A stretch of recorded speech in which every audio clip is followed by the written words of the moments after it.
ચાવડીગેટ વિસ્તાર અને કરચલિયાપરા ભાવનગરમાં આ વિસ્તારો છેલ્લા થોડા દિવસોથી સમાચારોમાં સતત ચમકતા રહે છે।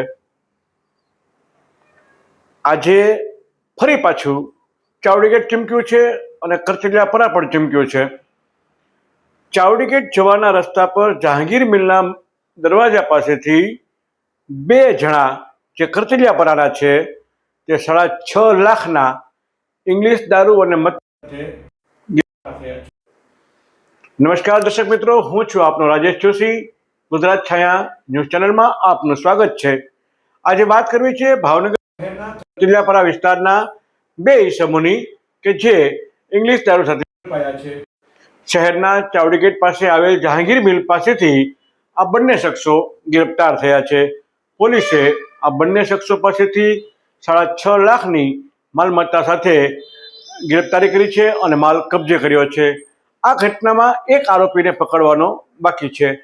હજુ થોડા દિવસ પહેલા જ ચાવડીગેટ જહાંગીર મિલના આ રોડ પરથી જ પોલીસને ઇંગ્લિશ દારૂનો મોટો જથ્થો મળ્યો હતો। પોલીસ સાથે મારામારીની ઘટના પણ બની હતી। આ એ જ ચાવડીગેટ વિસ્તાર છે જ્યાંથી ફરી પાછો દારૂ આવતો હતો। દરમિયાન કરચલિયાપરા કે જે હજુ થોડા દિવસ પહેલા જ મારામારીની ઘટના બની અને ગઈકાલે ખૂનની એક ઘટના બની, જ્યાં ફરી પાછા આ જ વિસ્તારના બે છોકરાઓ દારૂ સાથે ઝડપાયા છે।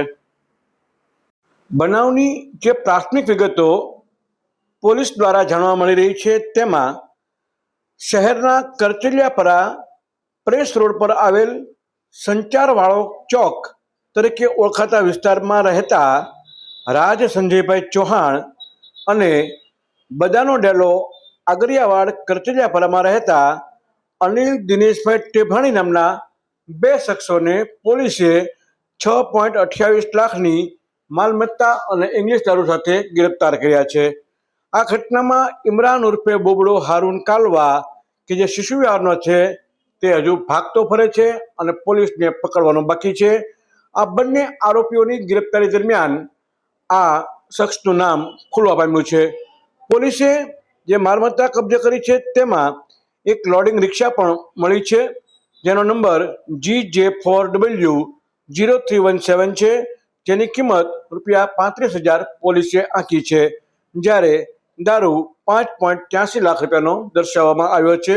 આ ઉપરાંત મોબાઈલ 2 મળ્યા છે જેની કિંમત પોલીસે ₹10,000 આંકી છે। પોલીસના જણાવ્યા મુજબ આ કાર્યવાહીમાં AR વાળા, વનરાજસિંહ કુમાણ, કેવલ સાંગા, બકુદાનભાઈ કુંચાલા, જયદીપસિંહ ગોહિલ, માનદીપસિંહ ગોહિલ અને ઉમેશભાઈ હુંબલ સહિતનો કાફલો જોડાયો હતો। ભાવનગર જિલ્લા પોલીસ વડા નિતેશ પાંડેના પરિણામલક્ષી માર્ગદર્શન હેઠળ પોલીસે કરેલી આ જબરદસ્ત કાર્યવાહી દરમિયાન હજુ આ માલ કોને આપવાનો હતો, ક્યાં જવાનો હતો, ક્યાંથી આવતો હતો તે સહિતની વિગતો પોલીસમાં ખુલવાની બાકી છે।